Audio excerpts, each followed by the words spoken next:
할렐루야. 하나님의 말씀을 받는 자세 6번째 시간입니다. 하나님의 말씀을 어떻게 받아야 되느냐, 어떤 자세로 받아야 되느냐. 첫째는 하나님께 직접 받는 것처럼 두려운 마음으로 받아야 된다고 했죠. 이스라엘 백성들에게,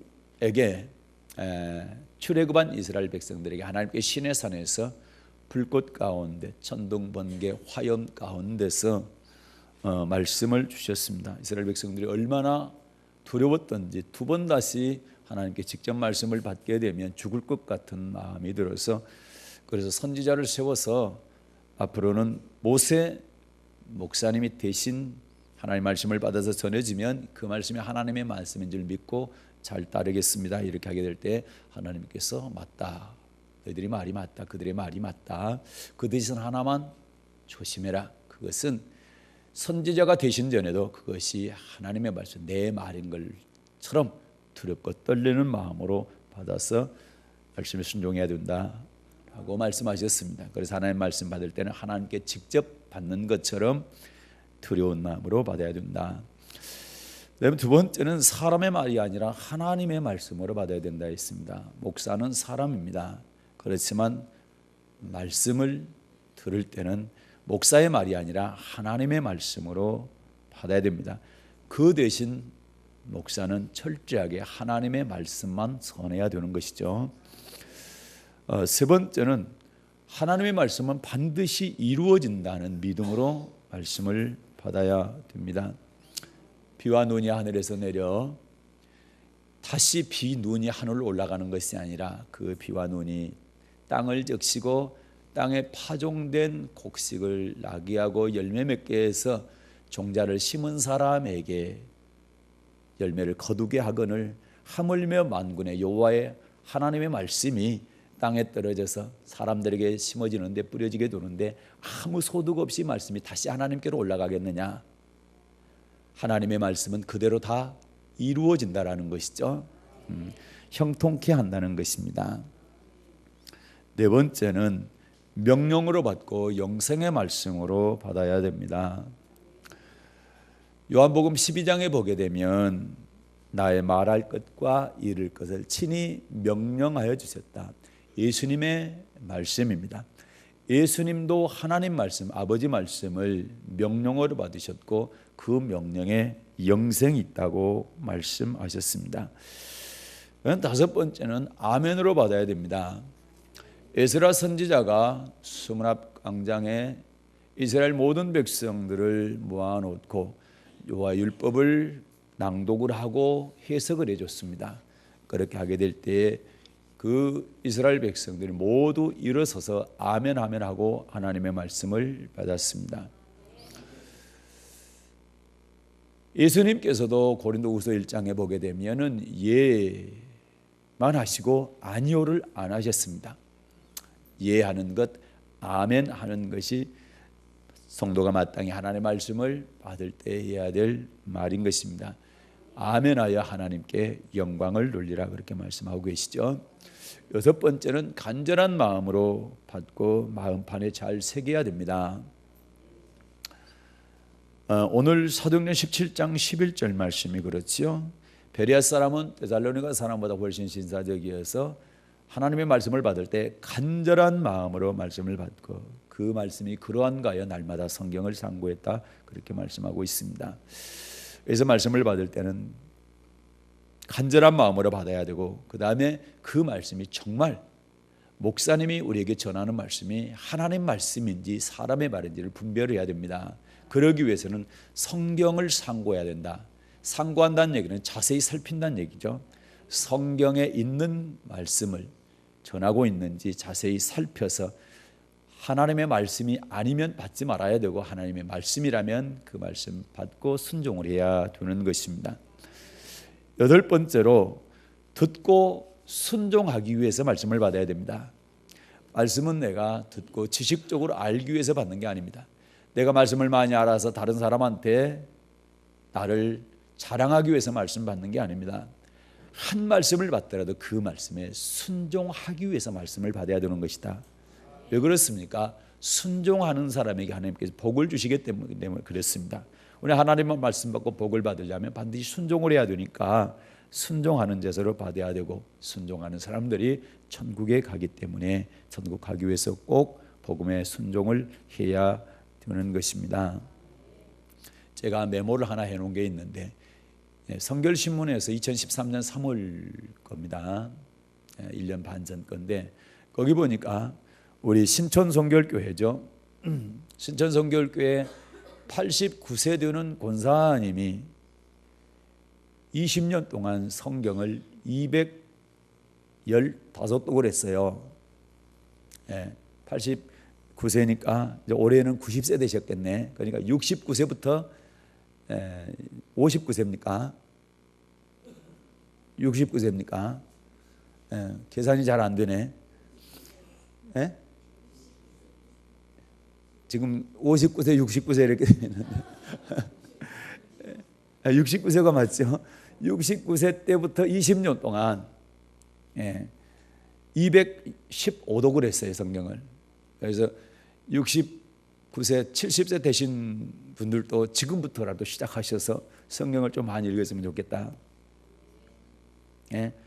69세 안 되신 분들은 말할 것도 없죠. 당연히 더 읽어야 되겠죠. 그런데 이분이 하는 얘기가 있어요. 얘기가. 그분께서 하는 말이, 눈은 왜 있는 줄 아느냐? 눈이 왜 있대요? 그분 얘기입니다. 그분 얘기가 그렇지, 성경 보라고 있는 것이다. 귀는 왜 있는 줄 아느냐? 그래, 말씀 들으라고 있는 것이다. 손은 왜 있는 줄 아느냐? 성경책 넘기라고 있는 것이다. 재미있기도 하고 참 도전이 돼요. 그렇죠? 우리에게 눈이 있는 것은 성경 보라고, 귀가 있는 것은 말씀 들으라고, 손이 있는 것은 성경책 넘기라고. 너무 감사하죠? 그래요. 우리가 이런 자세로 하나님의 말씀을 보고 그 다음에 듣고 또 읽을 수 있기를 바랍니다. 그러면서 이 8가지 자세로 하나님의 말씀을 받게 되면 반드시 복을 받게 되어 있습니다. 반드시입니다. 하나님의 약속입니다. 그런데 조심할 게 있다고 그랬죠. 뭘 조심해야 됩니까? 마음 상하면 안 된다. 마음 상하면 안 된다. 이 8가지를 내가 다 행했다 할지라도, 8가지 자세로 하나님의 말씀을 받고 그대로 했다 할지라도 마음 상하면 복을 받을 수 없다라는 거예요. 그래서 절대로 교회 안에서, 그리고 성도들은 마음 상하면 안 된다는 거죠. 마음 상하지 말아야 됩니다. 그래서 출애굽기 6장 6절부터 8절까지 보게 되면 하나님이 모세와 이스라엘 백성들에게 3가지 약속을 합니다. 6장 6절은 애굽으로부터 구원해 주겠다. 세상으로부터 구원해 주겠다. 그리고 교회로 오게 하겠다는 거죠. 그 다음에 두 번째 약속은 교회 안에 올 때에 어려움들을 만날 수 있다. 이러이러한 일들이 있을 수 있다라는 거죠. 그러나 그때마다 내가 다 해결해 주겠다는 겁니다. 그 다음에 세 번째 약속은 아브라함과 야곱과 이삭에게 약속한 가나안 땅을 주겠다. 천국을 주겠다는 겁니다. 이 3가지 약속을 했습니다. 그러면서 출애굽기 6장 9절입니다. 그 다음 구절에 보게 되면 마음을 상하면 안 된다는 겁니다. 이스라엘 백성들이 마음에 상했다는 거죠. 왜? 모세 말 듣게 되면 어려움이 더 없고 더 편할 줄 알았는데 모세가 와가지고 일이 더 힘들어졌어요. 노역이 혹독해졌다. 성경 그렇게 기록하고 있죠. 모세가 와서 더 편해지고 일거리가 더 줄어들고 뭐 이래야 될 것인데 그게 아니라 일이 더 많아지고 더 힘들게 되니까 모세를 원망하게 되는 거죠. 그러니까 환경에 어려움이 오니까 마음이 상했다라는 거예요. 그래서 모세의 말을 듣지 않았다는 거죠. 그런데 모세가 자기 말을 한 게 아니라 모세는 하나님의 말씀을 그대로 전했거든요. 그래서 모세 말을 안 듣는다는 얘기가 하나님의 말씀을 안 듣는다는 얘기거든요. 그러니까 여러분, 하나님의 말씀을 들어야 순종해야 복을 받는데 하나님의 말씀을 안 들으면 복을 못 받잖아요. 그러니까 내가 마음이 상해서 주의 종의 말을 안 듣고 하나님의 말씀을 안 듣는다고 한다면 내가 결론적으로는 손해를 보는 것이죠. 그래서 복을 못 받기 때문에 마음 상하지 말으라는 겁니다. 그런데 마음 상하게 할 일이 교회 안에 보면 많이 있어요. 예. 마음 상할 일이 많이 있다. 그래서 찌질한 시간에 지난 시간에 누가 마음 상하게 해요? 첫째, 하나님께서. 잘 잊어버리셨어요? 잘하셨어요. 제가 대답을 듣고 싶어 한 거 아니라 물어보면 순간적으로 한번 생각해 보잖아요. 그런데 잊어버렸다가 다시 제가 말씀드리면 그때 그랬지. 그렇게 생각이 나니까 훨씬 더 마음에 잘 새겨지겠지요. 하나님께서 마음 상하게 한다. 그 예를 들어드렸죠. 누구? 창세기 22장에서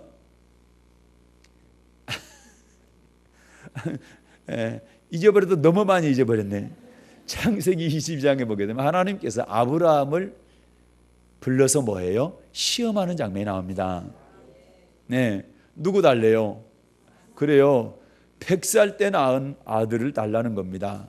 사랑하는 내 독자를 내가 지시하는 모리아산 가가지고 뭘로 드려라? 번제 드려라 그러는 거예요. 이거 보통 마음 상할 일이 아니죠. 젊었을 때 나도 아까운데 그렇게 나이 먹어서 낳는데 그 아들을 번제로 달라는 겁니다. 하나님께 바치라는 겁니다. 제물로 달라는 겁니다. 그러니 얼마나 놀랬겠어요.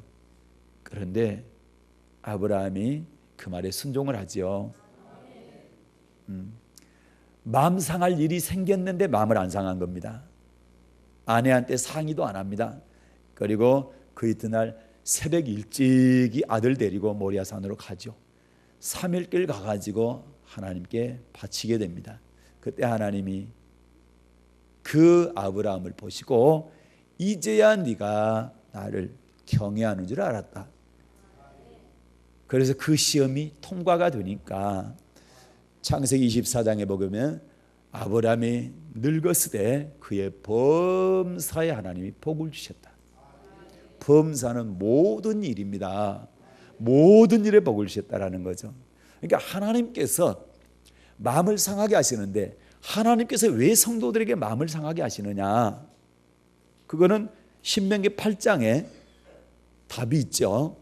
신명기 8장 2절에 보게 되면 이 40년 동안 광야의 길을 걷게 하신 것을 기억하라.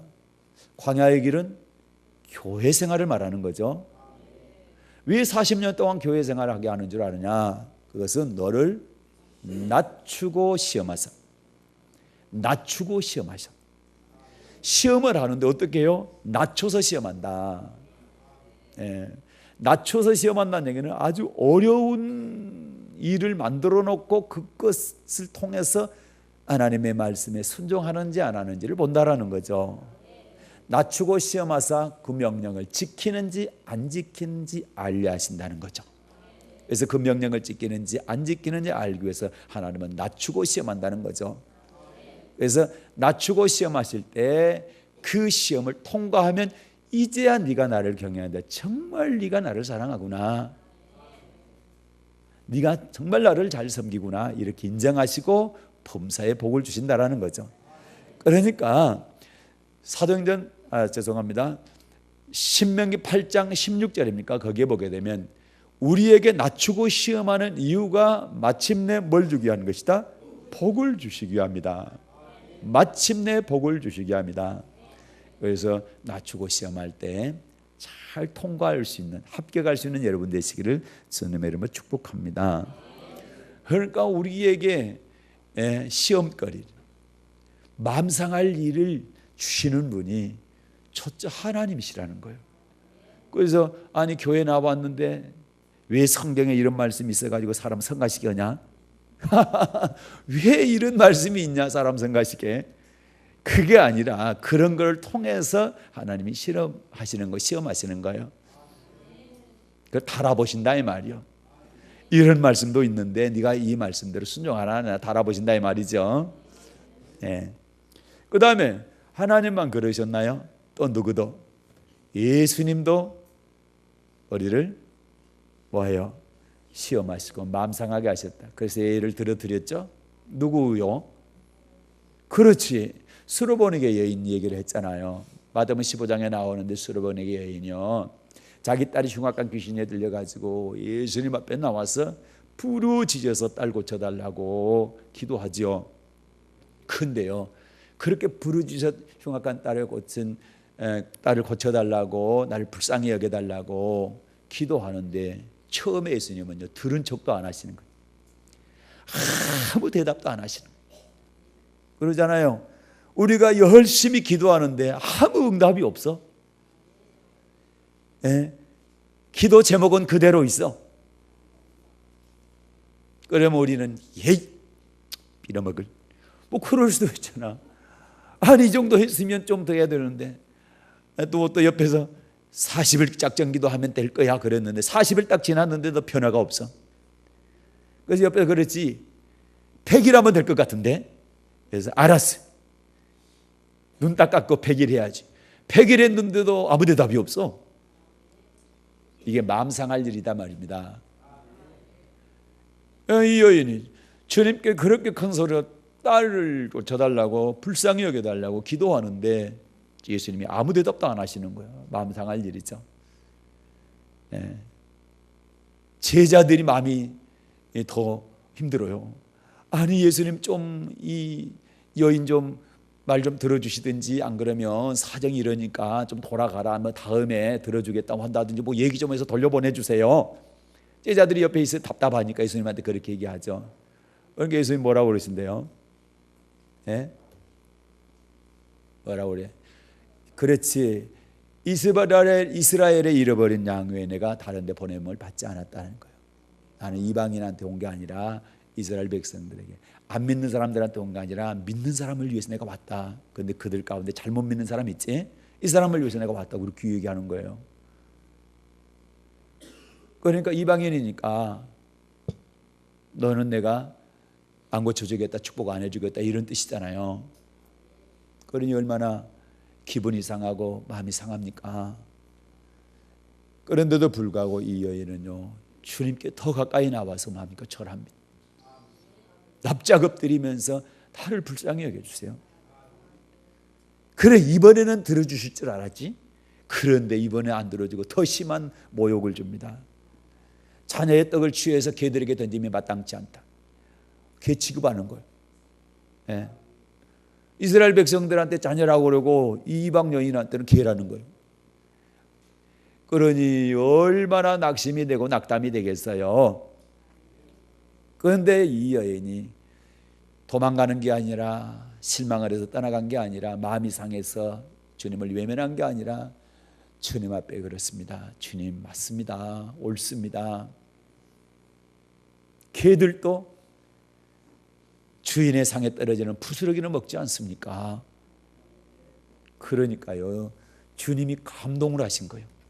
이야, 대단하다. 이 정도면 웬만하면 다 갔을 텐데. 예, 이렇게 주님 다 달아보시는 거예요. 그러면서 여인에게 얘기하는 거죠. 여자야, 참 네 믿음이 크다. 그러면서 네 소원대로 되리라. 저는 이 사건을 굉장히 좋아해요. 그리고 제가 기도할 때 많이 인용합니다. 예. 왜 그런 거 아니? 성경에 보면은 우리 주님께 칭찬받는 사람이 그렇게 많지 않아요. 예. 말씀으로도만 고쳐주십시오, 그렇게 기도했던 백부장 칭찬했고, 그 다음에 무화과 나무 아래서 하나님 말씀을 헐 묵상했던 나다나엘을 칭찬했고, 칭찬은, 제자들은 칭찬을 듣기보다는, 물론 베드로가 신앙 고백할 때 칭찬 들었습니다마는 제자들은 책망을 훨씬 많이 받았어요.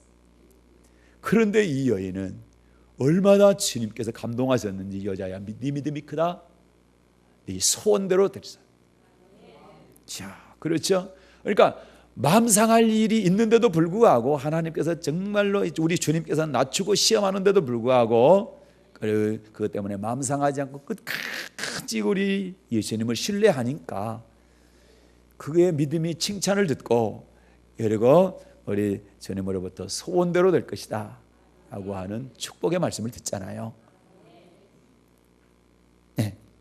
그래서 하나님도 시험하시고 예수님도 시험하시고, 다시 말해서 하나님도 마음 상하게 하시고 우리 주님도 마음 상하게 하셨다는 거죠. 그런데 하물며 저같이 부족한 종이 왜 여러분 마음 상하게 안 하겠어 하겠지요. 그리고 또 일부러 마음 상하게 할 수도 있잖아요. 예? 기분이 별로 안 좋으신가 보네.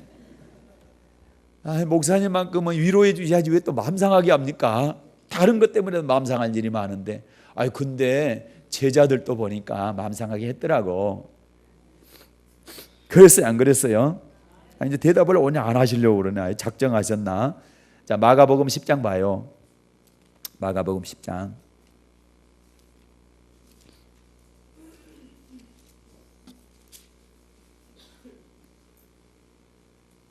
마가복음 10장 13절 볼까요? 13절부터 16절까지 보겠습니다.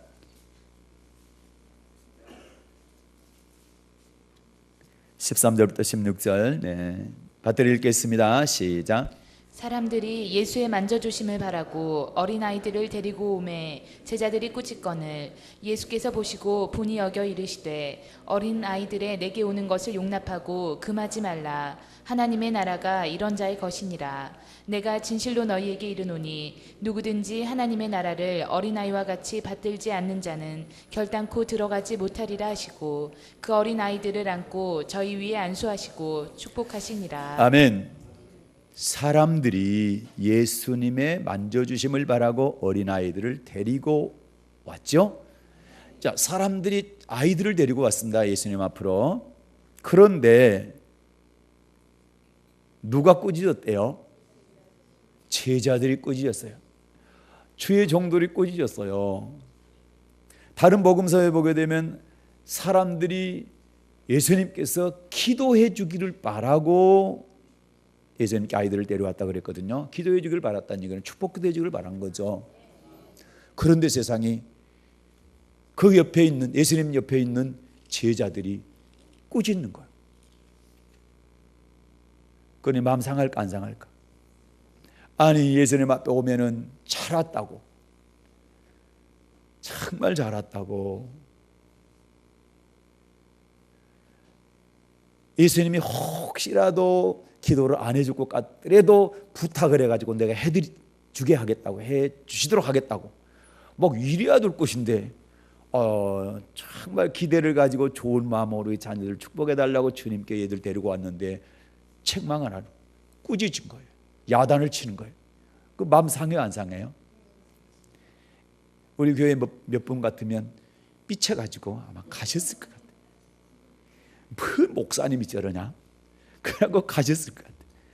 예. 그런데 오늘 이 말씀을 듣고는 한 분도 안 가셔야 되겠죠? 또 가라고 그랬다고 또 오늘 또 가시면 안 됩니다. 예. 그런데 14절에 보니까 예수님께서 보시고 분이 여기셨다. 분이. 왜 아이들을 내가 축복해야 되는데 그들을 가로막냐, 못 오게 막냐 이 말이죠. 왜 그들을 꾸짖고 책망하냐? 말이 안 된다. 그래서 오게 하죠. 내게 오는 것을 용납하고 금하지 말라, 막지 말라는 겁니다. 예. 그러니까 우리가 기대를 가지고 주님 앞에 나오는데 주의 종을 통해서 좀 마음 상할 일이 있을 수도 있다 이 말이죠. 그걸 잘 이겨내야 돼. 통과해야 돼. 예? 목사님이 저러냐? 교회가 여기 하나뿐이냐? 목사님이 저 목사님만 목사냐? 예? 사방 천재 목사님도 많은데. 그런데 거기 가면 또 그래 똑같아요. 거기 가면 다를 줄 아는데. 아니요, 살갱이 피하면 호랑이 만나는 거예요. 예? 그러니까 갈 생각 말아요. 예? 우리 유연이처럼 저기 멀리 시집가면 할 수 없지만, 예. 내가 기도해야 될까 봐 이쪽으로 이사 오라고. 예. 하여튼 감사해요. 어디 있든지 좋은 교회 만나서 신앙생활 잘 할 수 있기를 바라고. 예. 혹시 거기 갔는데 목사님이 조금 그런 것 같다, 내 마음 상하게 한다 할지도 하여튼 잘 하세요. 신앙생활 잘 해야 돼요. 감사해요. 그래서 어린아이들이 내게 오는 것을 용납하고 금하지 말라. 그 다음에 말씀이 하나님의 나라가 이런 자의 것이다. 이야, 하나님의 나라예요. 어린아이 같은 사람이 들어간대요. 그런데 그들이 저녁맘때 축복받으러 왔는데, 기도를 받으러 왔는데 제자들이 막으면 안 되잖아요. 그러면서 16절에 보면 그 어린아이들을 안고 저희 위에 안수하시고 축복하셨다. 안수하시고 축복하셨다. 그래서 여러분, 마음 상할 일이 있어도 절대 마음 상하지 마세요. 그랬잖아요. 우리 교회 오면 아이들 데리고 오잖아요. 그러다 보면 뭐 좀 떠들 수도 있고 그래. 그러면 얘가 떠들지 마라, 예배 잘 드려야 된다 할 때 부모들이 왜 마음 상하냐 이 말이에요. 마음 상하지 말라고. 좀 뛰어다니면은 뛰어다니지 말고 가만히 앉아 있으라 그럴 수 있잖아요. 그거는 당연한 건데 그것 때문에 마음 상하. 우리 목사님은 사랑이 없어. 애들이니까 뛰어다니지, 어른이 무슨 뛰어다니냐? 막 속으로 이렇게 하니까 그러면 마음 상하 안 된다. 목사님이 예배가 중요하니까 우리 아이에게 예배를 가르치기 위해서 이렇게 말씀하시구나. 이렇게 생각하면 얼마나 좋아. 할렐루야. 그런 사람 없지만 혹시 앞으로 그럴까 봐 그렇게 말씀을 드리는 거예요. 주의 종이 마음 상하게 한다. 그러나 마음 상하면 안 됩니다. 그 다음에 교회 안에서 또 우리가 신앙생활 하다 보면 또 누구를 통해 마음 상해요? 하다 잘하시네. 성도들을 통해서 마음 상할 일이 생깁니다. 하나님을 통해서도, 예수님을 통해서도, 주의 종을 통해서도, 그 다음에 성도들을 통해서도 마음 상할 일이 있다. 여러분, 이러한 말씀을 알게 되면 오늘 마음 상할 일이 생겼다. 하나님이 나 복 주시려고 이런 일을, 그래서 나 달아보시구나. 그러면 통과하기가 쉬워요, 안 쉬워요? 그런데 말씀 잘못 알고 있어가지고 교회 오면 하나님도 목사님도 성도들도 절대로 마음 상하게 안 하고 항상 축복만 해주고 항상만 위로만 해주고 항상 칭찬만 해주고 그럴 걸 기대했는데 마음 상할 일이 생기면 힘들잖아요. 그렇죠? 그러니까 말씀을 알고 신앙생활하면 훨씬 쉽다라는 거예요. 맞습니까? 성도들이 어떻게 마음 상하게 했는지 한번 보겠습니다. 누가복음 5장입니다. 누가복음 5장.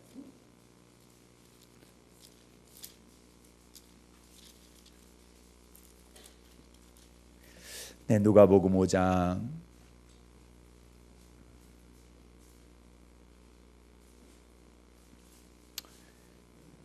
17절부터 보겠습니다.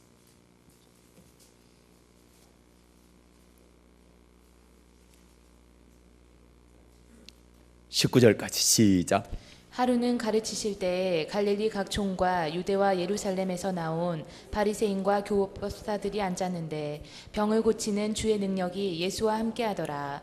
한 중풍병자를 사람들이 침상에 메고 와서 예수 앞에 들여놓고자 하였으나 무리 때문에 메고 들어갈 길을 얻지 못한지라. 지붕에 올라가 기와를 벗기고 병자를 침상채 무리 가운데로 예수 앞에 달아내리니. 아멘. 한 중풍병자가 있었습니다. 뇌경색으로 움직일 수가 없어요. 그래서 사람들이 그가 누워있는 침상 그대로 들고 옵니다. 예수님 앞에 왔습니다. 그리고 예수님 앞으로 데리고 가려고 그러는데 19절에 보니까 누구 때문에? 무리 때문에 메고 들어갈 길을 얻지 못했다. 예수님 주위에 사람들이 겹겹이 싸고 있습니다. 둘러싸고 있습니다. 예수님 앞으로 이 침상을 가지고 들어가서 병치료를 받고 싶은데 사람들이 비켜주지 않는 거예요. 이 무리는 어떤 무리입니까? 예수님을 먼저 만난 사람들입니다. 예수님께 먼저 나온 성도들을 말해. 먼저 나온 사람들이 뒤에 온 사람을 배려를 하고 길을 좀 비켜주면 좋을 텐데 아니야, 내가 먼저야. 내가 먼저 왔으니까 양보하지 않는 거예요. 그러니 처음 온 사람들이 얼마나 마음이 상하겠어요. 그래서 교회는 친절해야 돼. 배려를 해줘야 돼. 새로 오신 분들 배려를 해줘야 돼. 그리고 관심을 가져줘야 되고 친절해야 돼요. 양보할 줄 알고, 내가 혹시라도 먼저 할 수 있는데도 불구하고 내가 먼저 하는 것보다는 뒤에 오신 분이, 좀 새로 오신 분이라면 뒤에 온 분들 앞으로 좀 이렇게 가실 수 있도록 해줘야 돼요. 식당에서 마찬가지죠. 새로 오신 분이 줄 쭉 늘어서 가지고 제일 뒤에 있으면 얼마나 민망하고 쑥스러워 가지고 그러겠어요.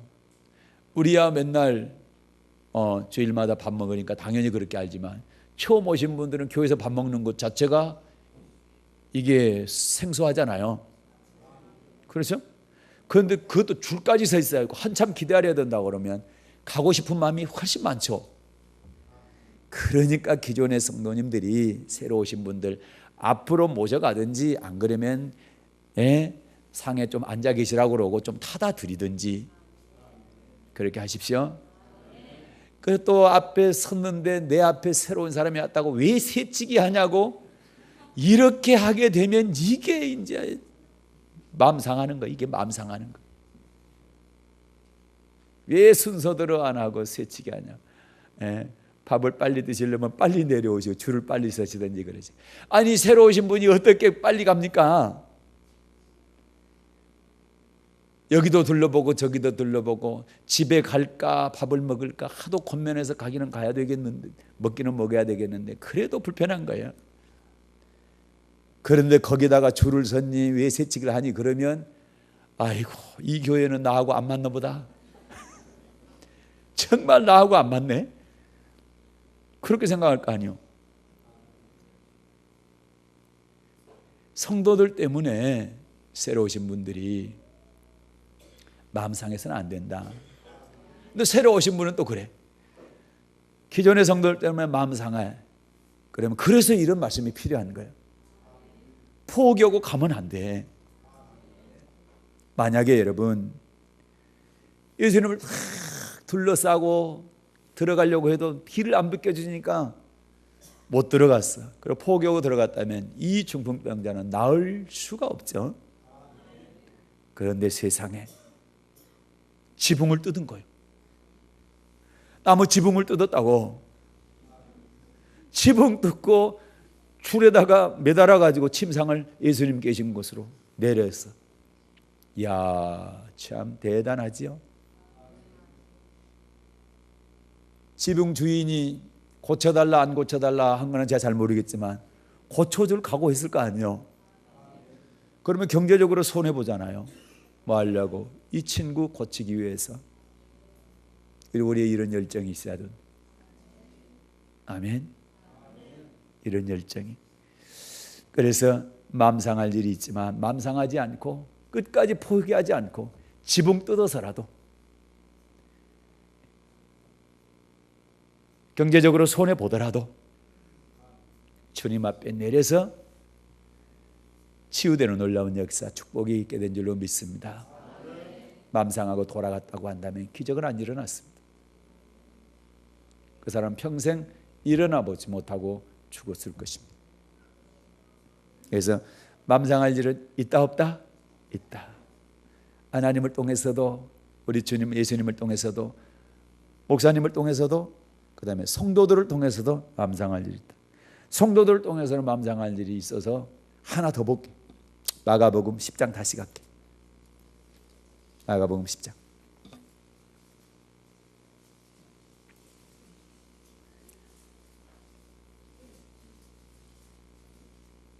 (46절부터)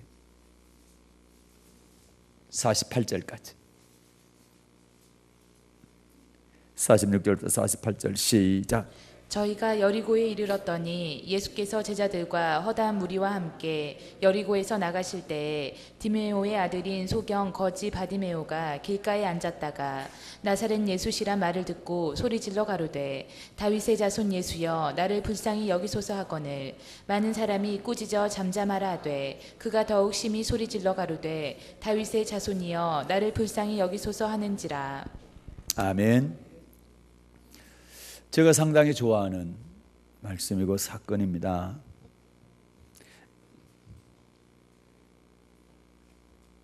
제가 목회 초창기에 이 말씀 참 은혜를 많이 받았어요.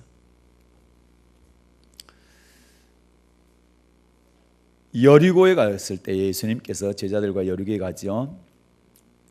그런데 디메오의 아들인 바디메오라는 사람이 길가에 앉았다가, 이분이 이제 소경이죠. 그리고 거지입니다. 앉았다가 예수님께서 지나가신다는 소리를 듣고 그 소식을 듣고 소리를 질러서 예수님을 부릅니다. 이것을 우리는 부르지는 기도라 하지요. 평생 한 번도 눈을 떠보지 못했습니다. 그리고 요즘 우리로 말하면 노숙자로 살고 있습니다.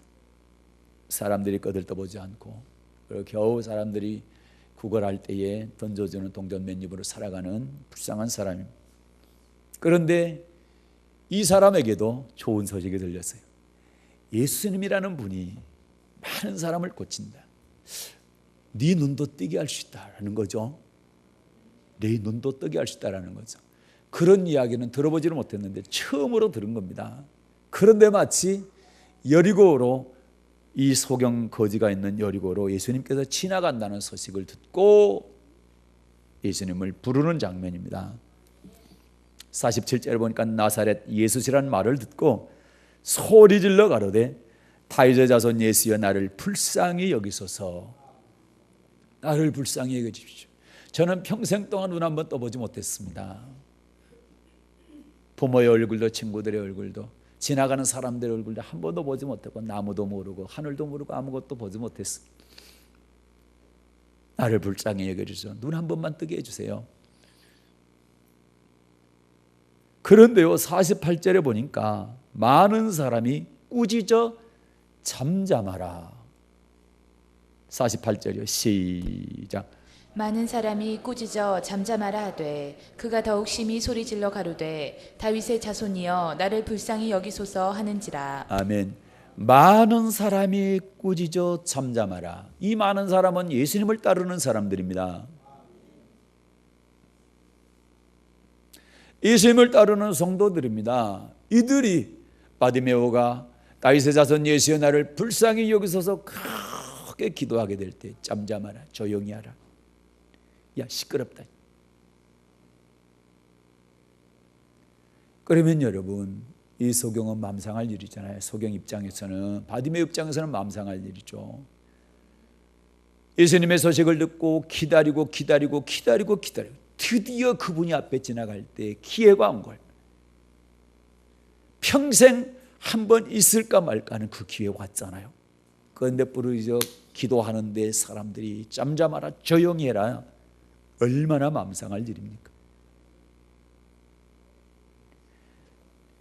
잠잠하라 할 때 기가 죽고, 잠잠하라 할 때 그래 나 같은 것은 안 되지 라고 포기했다고 한다면 이 사람의 인생은 바뀌지 않았습니다. 평생 앞을 보지 못하고 살았을 것입니다. 그런데 다시요, 48절 다시 읽겠습니다. 시작.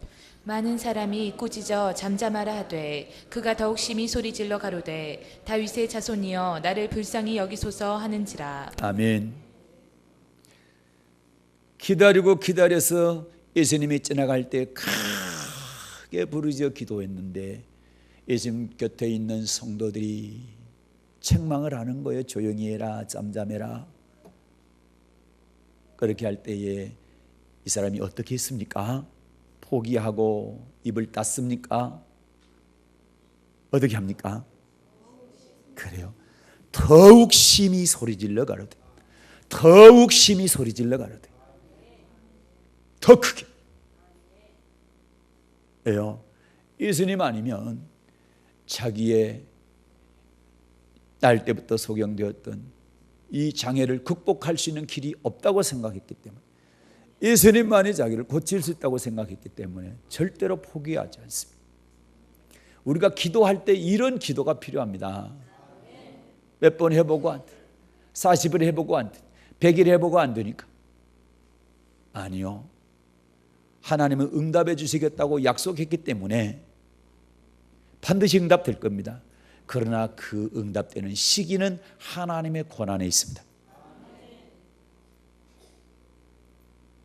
신명기 29장 29절 말씀이 그 말씀이잖아요. 기도뿐만 아니라 축복도 마찬가지. 하나님의 오묘한 일을 행하신다. 그 얘기는 축복과 저주의 일을 말하는 겁니다. 특별히 축복에 대해서 말씀할 때에 어떤 사람에게는 축복이 빨리 이루어지기도 하고 어떤 사람에게는 늦게 이루어진다라는 거죠. 아버지 말씀에 순종했을 때. 그런데 그 권한은 하나님께 있다라는 거예요. 빨리 주시든 늦게 주시든 그것은 하나님께 그 권한이 있다라는 겁니다. 기도 응답도 마찬가지로 내가 기도 응답하는 거 아니잖아요. 하나님께서 기도 응답해 주시잖아요. 우리 주님이 해주시잖아요. 그 응답은 그분께서 시기는 조절하시는 겁니다. 내게 가장 맞는 시간에 내게 가장 필요한 때 또 주님께서 봤을 때 이때가 기도 응답의 때라고 하면 그때 들어주시지 않겠어요. 그래서 포기하면 안 된다는 얘기죠. 많은 사람이 꾸짖어 잠잠하라 하되 그가 더욱 심히 소리질러 가로되 다윗의 자손 예수여 나를 불쌍히 여기소서. 다윗의 자손 예수여 나를 불쌍히 여기소서. 더욱 심히 소리질렀다. 그래서 우리는 마음 안상해야 될 뿐만 아니라 더 주님께 가까이 나가야 돼. 그분을 더 신뢰해야 된다는 거죠. 그렇게 될 때에 낮추고 시험하는 걸 통과하는 겁니다. 하나님께서 우리를 따라볼 때에 그걸 합격을 하는 겁니다. 이런 축복이 있기를 예수님의 이름으로 부탁을 드리겠습니다. 그래서 포기하지 않고 48절처럼 더 크게 소리 질러 다윗의 자손이여 나를 불쌍히 여기소서 하니까 주님께서 멈춰 서신 거예요. 지나가시다가 멈춰 섰어요. 49절입니다. 시작. 예수께서 머물러 서서 저를 부르라 하시니 저희가 그 소경을 부르며 이르되 안심하고 일어나라 너를 부르신다 하매. 아멘. 예수님께서 머물러 서셨어요. 여러분 예수님께서 이 바디메오가 속으로 기도한다고 그 기도를 모릅니까? 베드로가 주여 죽을지언정 절대로 부인하지 않습니다 할 때 너 오늘 밤에 다 굴기 전에 3번 나를 부인하리라 다 알고 계시는 주님께서 이 바디메오가 얼마나 간절한 마음으로 예수님을 기다리고 있었다는 사실을 왜 모르겠습니까? 그런데도 불구하고 지나가십니다. 그러나 사람들이 잠잠하라 책망을 하게 될 때 조용히 하라고 할 때 그때 더욱 크게 부르짖게 되니까 주님께서 머물러 서시는 겁니다. 보시는 겁니다. 달아보시는 겁니다. 얼마나 간절한 마음으로 나를 향해서 믿음을 보이느냐 보시는 거죠. 그리고 마음 상할 일이 생기는데도 불구하고 제자들이 꾸짖고 책망하는데도 불구하고 조용히 하라고 하는데도 불구하고 나를 향해서 변함없이 신뢰를 보내고 부르짖어 기도하는 것을 보시는 겁니다. 적게 기도하면 하나님께서 안 들으신다 그런 뜻이 아니에요. 크게 한다고 무조건 들으신다 그런 뜻이 아니에요. 얼마나 주님을 신뢰하느냐 이 말이지. 얼마나 간절한 마음을 담았느냐 이 말이지. 마음 상할 일이 있어도 마음 상하지 아니하고 그분을 바라볼 수 있느냐 이 말이죠. 마음 상할 일이 생기면 왜 마음 상할 일이 생기게 한 그 사람에 대해서 공격을 하고 잘못됐다 못됐다 합니까? 그 이면에 있는 하나님의 숨은 계획을 볼 수 있는 영안이 열리시기를 주님의 축복합니다. 반드시 낮추고 시험해서 그 명령을 지키는지 안 지키는지 보시는 하나님을 볼 수를 있기를 바랍니다. 예수께서 머물러 서서 저를 부르라 하시니 저희가 그 소경을 버리며 안심하고 일어나 너를 부르신다 하며 소경이 겉옷을 내어버리고 뛰어 일어나 얼마나 반갑고 감사한지 뛰어 일어납니다. 벌떡 뛰어 일어나서 예수님께 나아가지요. 그때 주님께서 묻습니다. 51절 시작. 예수께서 일러 가라사대 내게 무엇을 하여 주기를 원하느냐. 소경이 가로되 선생님이여 보기를 원하나이다. 아멘. 예수님께서 묻습니다. 내게 무엇하여 주기를 원하느냐. 선생님 보기를 원합니다. 어렸을 때부터 지금까지 한 번도 보지 못했는데 이 사람에게는 당연히 최고의 기도 제목이죠. 한 번이라도 눈 떠보고 죽는 것이 아니었겠다, 이렇게 그런 마음을 품고 살았지 않겠습니까? 그래서 우리에게는 기도 제목이 확실해야 돼. 여러 가지도 필요하지만 확실한 한 가지라도 확신을 가지고 이 기도 꼭 응답해 주십시오. 나는 믿음, 그리고 기도할 때 맘상할 일이 얼마든지 있다는 사실을 기억하시고 절대로 맘상하지 않고 끝까지 더 크게 부르짖을 수 있기를 바랍니다. 내게 무엇하여 주기를 원하느냐? 선생님, 보기를 원합니다. 그렇게 할 때 52절입니다. 시작. 예수께서 이르시되 가라, 내 믿음이 너를 구원하였느니라 하시니 저가 곧 보게 되어 예수를 길에서 쫓으니라. 아멘. 선생님, 보기를 원합니다 할 때 주님의 대답은 그렇습니다. 가라, 내 믿음이 너를 구원하였느니라. 뭐가 구원했다고요? 믿음이. 어디에서 구원입니까? 이 구원은 거래 환경으로부터 구원, 눈 먼 것에서 눈 뜨게 하는 구원을 말하는 것이죠. 보지 못한 자가 보는 구원을 말합니다. 뭐가 이 소경을 구원했다? 이 믿음이 어떤 믿음입니까? 맘상하지 않는 믿음입니다. 끝까지 주님을 신뢰하는 그 믿음입니다. 그래서 우리는 교회 안에 말씀을 통해서도 예수님을 통해서도 또 주의 종을 통해서도 옆에 있는 성도들을 통해서 맘상할 일이 얼마든지 있을 수 있다. 그러나 하나님은 그러한 맘상할 일을 통해서 내 믿음을 달아보신다는 사실을 꼭 기억하시고 맘상에서 받아야 될 축복을 놓치는 어리석은 사람 되지 말고 맘상하지 말고 이것이 하나님께 달아보고 내게 축복을 복을 주실 기회로다. 오히려 더 기뻐하는 마음을 가지시고 늘 신앙의 승리를 가지시고 하나님께서 주시고자 하는 모든 복을 받는 여러분 되시기를 예수님의 이름으로 축복합니다. 은혜로우신 하나님 아버지, 고맙습니다.